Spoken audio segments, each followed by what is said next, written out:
Shalom saudaraku yang dikasih dalam Tuhan Yesus Kristus. Puji Tuhan saudara bisa bersama-sama kembali dalam program pelayanan kabar sukacita di hari ini. Dan pada kesempatan kali ini saya mengucapkan terima kasih untuk dukungan Bapak Ibu Saudara semua yang telah membagikan juga pelayanan ini, channel ini. Tuhan Yesus memberkati. Makasih juga untuk yang subscribe, like, dan komentarnya yang membangun untuk pengembangan pelayanan ini. Kami mengucapkan terima kasih. Tuhan Yesus memberkati. Dan hari ini kita akan membahas tentang ibadah yang sejati menurut Alkitab. Nah saudara, kita akan baca, ini mungkin jadi ayat hafalan kita semua. Banyak orang beriman tahu sekali ayat ini. Orang yang percaya, yang sering baca Alkitab pasti tahu ayat ini. Roma 12 ayat 1. Karena itu saudara-saudara, demi kemurahan Allah aku menasihatkan kamu supaya kamu mempersembahkan tubuhmu sebagai persembahan yang hidup, yang kudus, dan yang berkenan kepada Allah. Itu adalah ibadahmu yang sejati. Saudara, ini menjelaskan, kitab Roma ini menjelaskan akan definisi ibadah yang sejati. Saudara, ibadah yang sejati, kalau kita membaca ayat ini saudara, tidak terdapat liturgi di situ saudara, atau tidak terdapat gaya bagaimana kita beribadah sehingga kita berkenan di hadapan Tuhan, sehingga kita menemukan bahwa kita punya ibadah yang sejati di hadapan Tuhan. Nah saudara, atau ibadah yang berkenan kepada Allah. Nah saudara kasih dalam Tuhan Yesus Kristus, tidak dijelaskan dari gereja mana saudara, gereja yang bagaimana yang berkenan, ibadahnya berkenan kepada Tuhan. Dari ayat ini saudara yang dikasih dalam Tuhan Yesus Kristus, ayat ini menjelaskan tentang apa yang kita lakukan saudara, bukan liturginya, tetapi apa yang kita lakukan. Karena dia berkata, demi kemurahan Allah aku menasihatkan kamu supaya kamu mempersembahkan tubuhmu sebagai persembahan yang hidup, yang kudus, dan yang berkenan kepada Allah. Nah saudara yang kasih dalam Tuhan Yesus, kalau kita mempelajari akan apa yang dimaksud dengan penulis ini saudara, dia menasihatkan tentang kehidupan kita hari-hari, kehidupan pribadi kita. Jadi kalau dia berhubungan dengan ibadah yang dijelaskan dalam firman Tuhan ini, berarti dia menekankan kepada perilaku kita setiap hari, bukan dengan apa yang kita kerjakan di gereja, di gedung gereja, dengan berbagai puji-pujian, saudara, dengan berbagai liturgi-liturgi yang kita ikuti.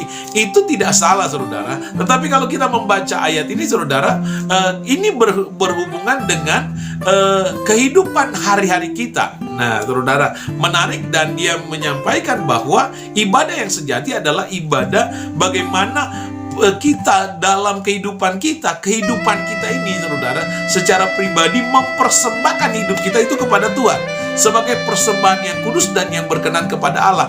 Jadi saudara, ini berhubungan dengan dimanapun kita berada menjadi berkat, dimanapun kita berada menjaga diri kita untuk hidup berkenan di hadapan Tuhan. Jadi saudara, bukan hanya di waktu di ibadah, bukan hanya pada waktu pertemuan-pertemuan bersama-sama di rumah gereja atau di pertemuan-pertemuan persekutuan, bukan.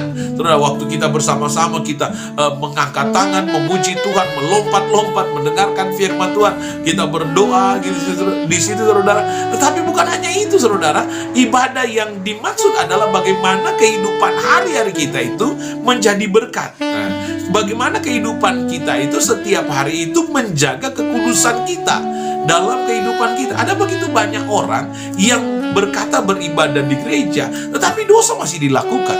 Ada begitu banyak orang yang berkata Kristen, tapi mabuk masih suka dengan pesta pora, masih suka dengan kesenangan dunia, masih suka mengikuti keinginan daging, padahal dia rajin bergereja. Bahkan lebih lagi saudara, ada orang Kristen yang melayani, bahkan terlibat dalam berbagai macam kejahatan. Nah, Tuhan mau bukan hanya model di mana kita bergereja, saudara, bukan gaya kita beribadah, bukan itu yang Tuhan rindukan. Kalau kita membaca ayat ini, saudara, kehidupan hari-hari kita lah yang memperlihatkan kita beribadah atau tidak.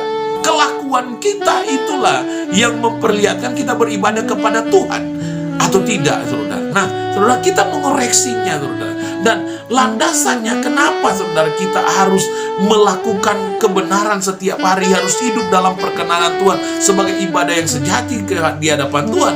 Landasannya karena ayat ini dia berkata, karena itu saudara-saudara, demi kemurahan Allah. Jadi yang mendasar kita untuk tetap beribadah, kita takut akan Tuhan, hidup dalam perkenanan Tuhan, hidup menjauhi dosa adalah karena kemurahan Allah yang besar dalam kehidupan saya dan saudara. Ingat, saya dan saudara telah ditebus dengan darah yang mahal oleh pribadi Kristus, oleh Tuhan Yesus di atas kayu salib.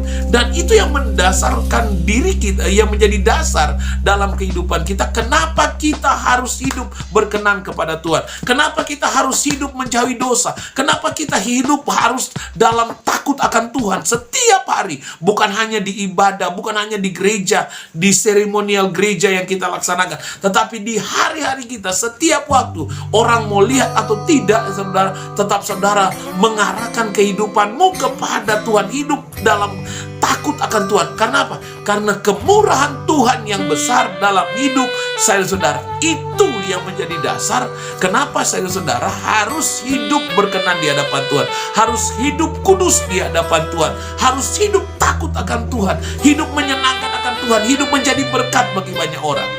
Jadi saudara, hari ini kita belajar tentang bagaimana ibadah sejati. Nah, pertanyaannya saudara, apakah saudara dan saya telah hidup atau sudah melakukan ibadah yang benar di hadapan Tuhan? Atau ibadah hanya seremonial saja supaya saudara diketahui bahwa saudara orang Kristen, saudara orang percaya kepada Tuhan. Tapi kalau saudara hanya seperti itu, saudara perlu bertobat. Dan mari kita lakukan kebenaran Tuhan dalam kehidupan kita setiap hari dengan hidup berkenan, hidup kudus di hadapan Tuhan. Itulah yang menjadi ibadahmu yang sejati, karena dasarnya karena kemurahan Tuhan yang besar dalam hidup saudara-saudara. Puji Tuhan, saudara yang kasih dalam Tuhan Yesus. Demikianlah renungan firman Tuhan ini, kiranya menjadi kekuatan buat kita semua dalam kita mengiringkan Tuhan. Seingatlah saudara, ibadah yang sejati adalah hidup yang menjadi berkat bagi banyak orang, hidup yang memuliakan Tuhan. Oleh karena kemurahan Allah terlalu besar dalam kehidupan saya dan saudara. Tuhan Yesus kiranya memberkati akan renungan ini, biar nyanyi kekuatan buat kita semua, dan tetap ikuti program pelayanan kabar sukacita yang lain, dan tetap mendukung program ini untuk kemuliaan nama Tuhan. Sampai jumpa kembali. Shalom.